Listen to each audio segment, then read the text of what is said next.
The Boston Celtics really got finessed by the Philadelphia 76ers. The Boston Celtics really got finessed by the Philadelphia 76ers. If you haven't heard by now, the Boston Celtics traded Jaylen Brown to the Philadelphia 76ers for Paul George and a couple of first-round picks, I believe. Let me give you the exacts right now because this is just insane. They traded Jaylen Brown for Paul George, 2 first-round picks in 2028 and 2031, and 2 second-round selections in 28 and 2030.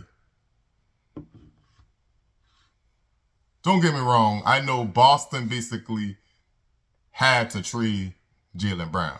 They tried to trade him to the Milwaukee Bucks in a package deal for Giannis. That was one thing. They were trying to trade him to different other teams. I believe they tried to trade him to the Timberwolves and a couple of other teams. But they still said they were still shopping him even after trying to package him in other trades and failed. But the disrespect they gave Jaylen Brown was just mind-blowing.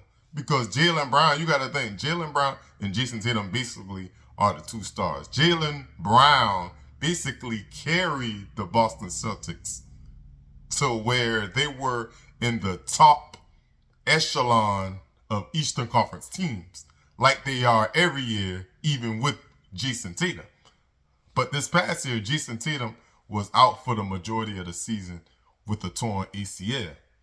So for Jaylen Brown to basically give this or keep the Celtics in the same spot as they would be with Jason Tatum alongside is just mind-blowing.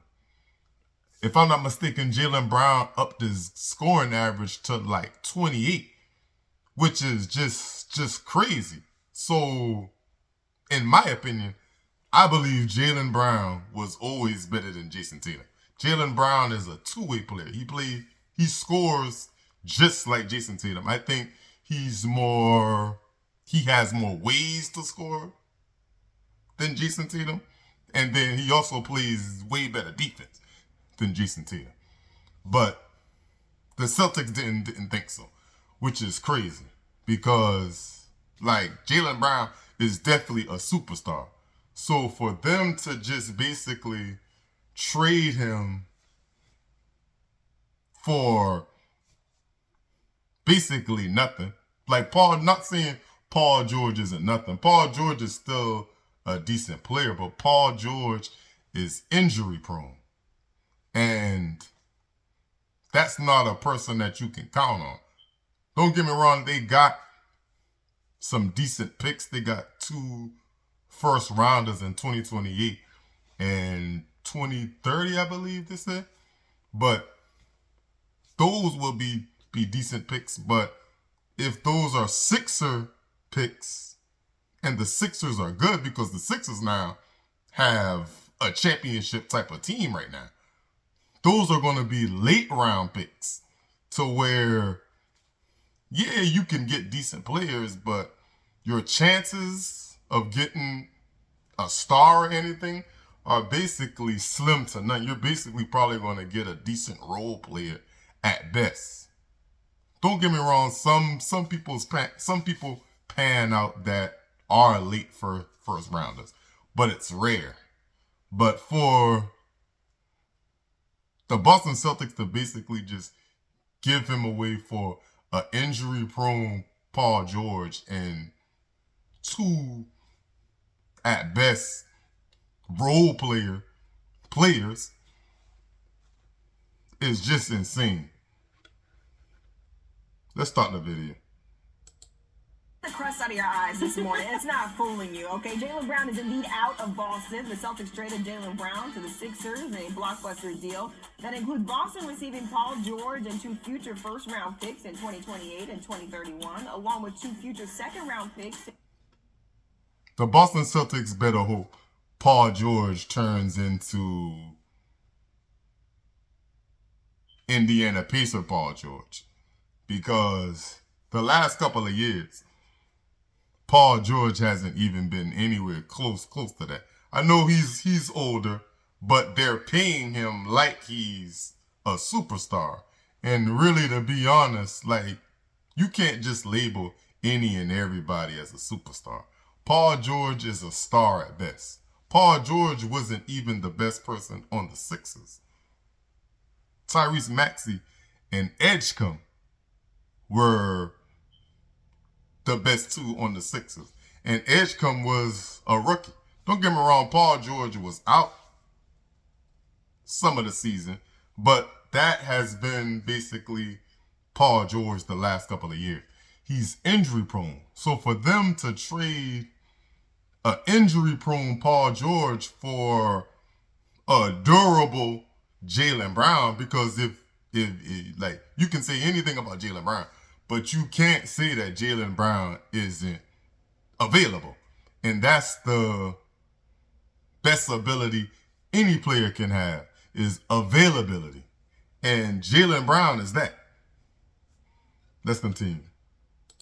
In 2028 and 2030, a move that sent shockwaves through the NBA and had us asking yet again, did Shams get hacked? Because I know I asked myself that about 100 million times, but then... Yes, like when I seen that trade, I was like, there's no way. I'm like, they must be playing. Somebody must be hacking into Shams' phone or something. Because I was like, for them to, especially going from trying to trade him for Giannis, I can understand the Giannis. Giannis is also a superstar. But to trade him to the Sixers for injury-prone Paul George is just a crime. And the 76ers definitely finessed him. Man behind the story is with us right now, our senior NBA insider Shams Charania in studio for more on this colossal trading. I'm not going to lie. Jaylen Brown, Tyrese Maxey, Edgecombe, and Embiid, that's a squad right there. And all they basically got to do is put different pieces around them to where they're probably going to be running the East. Like, that's a squad right there. That's a squad right there. Now, if I was in the Sixers position, I would try my best to try to get rid of Embiid. Because at the end of the day, Jaylen Brown is going to need the ball, Edgecombe is going to need the ball, and Maxey is going to need the ball. Embiid is going to need the ball as well, but he's going to cry if he doesn't get a lot of touches. And yeah, you were that player before, but you're not that player now. If anything, you're the fourth option. And then, you know, Embiid, that's another undurable player. Like, he's hurt basically every game, it seems like. Johns, everyone couldn't believe their eyes yesterday, seeing that Jaylen Brown is now a 76er. How did this trade come to be? I mean, the Celtics had made the decision a long time ago. When you dangle Jaylen Brown in trade talks with Giannis Antetokounmpo, we know they offered Jaylen Brown for Kevin Durant in 2022. And now 4 years later... My opinion on it is they had basically no choice but to trade Jaylen Brown. Because to put him in so many trade packages and for them to not pan out and to try and bring him back to the organization, that would have been just destruction on the 1,000th level. So they basically had no choice but to just basically give him away for Paul George and some role player late round, first round draft picks is just a crime. After winning Finals MVP, after being an MVP finalist this season, they still were willing to move on from him. They missed out, though, on Giannis. And then after that, a strange thing happened. They continued to have trade conversations. They couldn't get a premium player like a Giannis, but they pursued a package of 4, 5 first-round draft picks. that was not attainable on the open market. But what you have, though, is when you shop a player of Jaylen Brown's... I'm going to leave the video right here, but the Sixers finessed the Celtics. Let me know what y'all think in the comments. Make sure to like, comment, and subscribe. And we'll see you later. Peace.